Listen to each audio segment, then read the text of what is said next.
Hello everyone, good morning. কেমন আছো? আশা করি ভালো আছো, সুস্থ আছো। পিঙ্কিস ওয়ার্ল্ডে আবারও একটা নতুন রান্নার ভ্লগ ভিডিও নিয়ে চলে আসলাম তোমাদের জন্য। তো দিনটা ছিল রবিবারের দিন। সেদিন আনা হয়েছিল আমাদের বাড়িতে মাটন। তো তোমাদের সাথে এর আগের দিন চিকেনের রান্না শেয়ার করেছি, তো সেই জন্য ভাবলাম মাটনের রান্নাটাও তোমাদের সাথে শেয়ার করা যাক। তো চলো কীভাবে রান্না করি তোমাদেরকে দেখানো যাক। তো আমি আলুটা প্রায় ভাজা করে নিয়েছি, তোমরা দেখতেই পেলে। আর ফোড়নের জন্য যা দিই আর কি, সবাই তোমরা জানো যেটাই দেওয়া হয় ফোড়নে। গোটা গরম মশলা, যার মধ্যে রয়েছে দারচিনি, এলাচ, লবঙ্গ, তেজপাতা, শুকনো লঙ্কা আর গোটা জিরে। তো ফোড়নটা ভালো করে ভাজা করে নিয়ে এর মধ্যে আমি দিয়ে দেবো হচ্ছে পেঁয়াজটা। তো কেটে রাখা পেঁয়াজটা আমি ফ্রাই করে নিয়ে, এর আগেও দেখেছো, মানে পেঁয়াজটা ভাজা করে নিই। পেঁয়াজটা আমি পেস্ট করি না, পেঁয়াজ ভাজা করে রান্না করি। তো পেঁয়াজটা লাল লাল করে ভাজা করা হয়ে যাওয়ার পর এইবার এর মধ্যে আমি দিয়ে দেবো হচ্ছে মাটন। যেরকম আমি চিকেনটা রান্না করেছিলাম পেঁয়াজের সঙ্গেই ভেজে, সেরকমই আমি মাটনটাও পেঁয়াজের সঙ্গেই ভেজে নেব। আর একটা কথা বলি, যে অনেকেই তোমরা মাটন হচ্ছে প্রেশারে সিটি দিয়ে রান্না করো, মানে রান্না করো বা করে আর কি, সবাই করে। আমিও অনেকবার মানে 2-3 বার করেছি, কিন্তু আমি এখন মাটনটা কোনোভাবেই মানে প্রেশারে সিটি দিয়ে রান্না করব না। এবার মানে পুরোটাই কড়াইতে রান্না করব। তো কীরকমভাবে রান্না করব ভিডিওটা প্রথম থেকে শেষ পর্যন্ত অবশ্যই দেখতে থাকো। তো পেঁয়াজের সঙ্গে মাটনটা ভালো করে ভাজা করা হয়ে গেছে। তো ভাজা করার পর আমি হচ্ছে এইবার যেই পেস্টটা আমি করে রেখেছিলাম, পেস্টের মধ্যে ছিল হচ্ছে আদা, রসুন, কাঁচা লঙ্কা আর ছিল হচ্ছে টমেটো। তো এই 4টে জিনিস আমি পেস্ট করে নিয়েছি। আর গুঁড়ো মশলার মধ্যে আমি নিয়েছি হচ্ছে কাশ্মীরি শিমলা মির্চ, যেটা কালারের জন্য আমি ইউজ করি। আর হচ্ছে তোমার হচ্ছে ছিল হচ্ছে জিরের গুঁড়ো, ধনে গুঁড়ো, আর নিয়েছিলাম হচ্ছে গোলমরিচ গুঁড়ো। তো গুঁড়ো মশলাগুলো আমি এর মধ্যে অ্যাড করে নিলাম। তারপরে আমি এর মধ্যে দেবো পরিমাণ মতন হলুদ আর লবণ। আর আমি যেহেতু কাঁচা লঙ্কা ইউজ করি মিক্সিতে, মানে ওটা আমি আদা রসুনের সাথেই মিক্স করে নিই। তো সেই জন্য আমি শুকনো লঙ্কার গুঁড়োটা আমি ইউজ করি না, তোমরা অনেকেই জানো। তো যাই হোক, ভালো করে মশলাটা মাংসের সাথে কষিয়ে নিয়ে আমি হচ্ছে এরপর আমি অ্যাড করব হচ্ছে লেবু, সামান্য একটু লেবুর রস। তোমরা চাইলে টক দই ইউজ করতে পারো।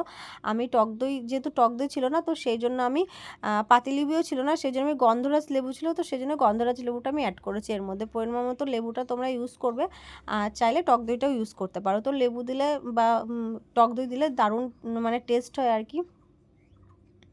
তো সমস্ত কিছু মশলা অ্যাড করা হয়ে গেছে, বাকি আছে শুধু হচ্ছে গরম মশলার গুঁড়ো। তো যেটা আমি এখন অ্যাড করলাম 1 চামচ গরম মশলার গুঁড়ো, যেটা আমি হচ্ছে বাড়িতে গোটা গরম মশলা নিজে মানে মিক্সিতে মিক্স করে রেখেছি। তো নামানোর আগে আমি গরম মশলা ইউজ করি না, তোমাদেরকে আগের ভিডিওতেও বলেছি। তো মাংসটা যখন কষানো হয় তার মধ্যে আমি গরম মশলার গুঁড়োটা অ্যাড করি।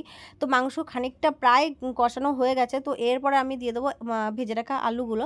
তো ভেজে রাখা আলুগুলো দিয়ে মাংসটা ভালো করে কষিয়ে সামান্য একটু জল দিয়ে মাংসটা ঢাকা দিয়ে কষাবো। তো তোমরাও এরকম বাড়িতে ট্রাই করবে কড়াইতে কষিয়ে।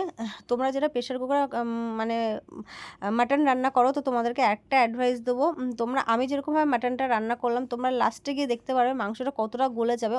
আমিও আগে 2-3 বার রান্না করেছি প্রেশারে, যে মাংসটা গলবে না ভেবে, কিন্তু ঢাকা দিয়ে সামান্য একটু জল দিয়ে মাংসটা তোমরা কড়াইতেই কষাবে, সুন্দরভাবে গলে যায় মাংস। তো যাই হোক, জল দিয়ে ঢাকা দিয়ে মাংসটা কষানো প্রায় অনেকটা হয়ে গেছে। এবার আমি মাংসের মধ্যে জল ইউজ করব। তো তোমরা যদি, আমি যেহেতু ঠান্ডা জলই দিয়েছি, তোমরা চাইলে একটু জলটাকে গরম করে নিয়ে তারপরে ইউজ করবে, তাহলে আরও তাড়াতাড়ি সেদ্ধ হয়ে যাবে। তো যাই হোক, মাংসটার কালার কত সুন্দর এসছে দেখো, দারুণ লাগছে খেতে। কিন্তু মাংস যেরকম আমি কষিয়েছি, তো এরকম কষা মাংসই আমার ভালো লাগে খেতে। ঝোল ঝোল আমার একদমই পছন্দ হয় না, কিন্তু মাটনটা একটু ঝোলই ভালো লাগে। চিকেনটা তাও কষা চলো ভালো লাগে, কিন্তু মাটনে একটু ঝোল না হলে মাটনটা একদমই ভালো লাগবে না। আর কষা মাংস রুটি দিয়ে ঠিক আছে, কিন্তু দুপুরবেলা যেহেতু গরম গরম ভাতের সাথে খেতে হবে, তো তার জন্য একটু জল তো লাগবেই। তো এর মধ্যে পরিমাণ মতন আমি মাংসটা কষানো আমার হয়ে গেছে, পরিমাণ মতন জল দিয়ে তারপরে ভালো করে মিক্স করে নিয়ে তারপরে আমি ঢাকা দিয়ে মাংসটা সেদ্ধ করতে বসিয়ে দেবো। প্রায় অনেকক্ষণ, প্রায় আধ ঘন্টা 1.5 ঘন্টা মতন কড়াইতে আমি সেদ্ধ করেছি। তো মাংসটা দারুণ সুন্দর সেদ্ধ হবে। তো চলো, তোমরা আগের ভিডিওতে চিকেনের ভিডিওতে যারা কমেন্ট করেছো, আশা রাখছি তারাও মাটনটা আমার মতনই রান্না করে দেখবে বাড়িতে, যে অবশ্যই তোমাদেরকে বলবো অবশ্যই ভালো লাগবে, এভাবেই রান্না করে দেখো। তো পরিমাণ মতন জল দিয়ে মাংসটা সেদ্ধ করতে বসিয়ে দিলাম। এইবার দেখো মাংস প্রায় রেডি। রান্না দেখতেই পাচ্ছ তোমরা, মাংস পুরো মানে সুন্দরভাবে রান্না করা হয়ে গেছে। এবার এটা আমি অন্য একটা পাত্রে ঢেলে নেবো, ঢেলে নিয়ে তারপরে তোমাদেরকে মাংসটা খাওয়ার সময় দেখাবো কতটা সুন্দর মাংসটা নরম হয়েছে। তো অবশ্যই তোমরা প্রথম থেকে ভিডিওটা শেষ পর্যন্ত দেখার জন্য অসংখ্য ধন্যবাদ তোমাদেরকে। তো এরকম যদি ভিডিওস দেখতে থাকো অবশ্যই কমেন্ট করো।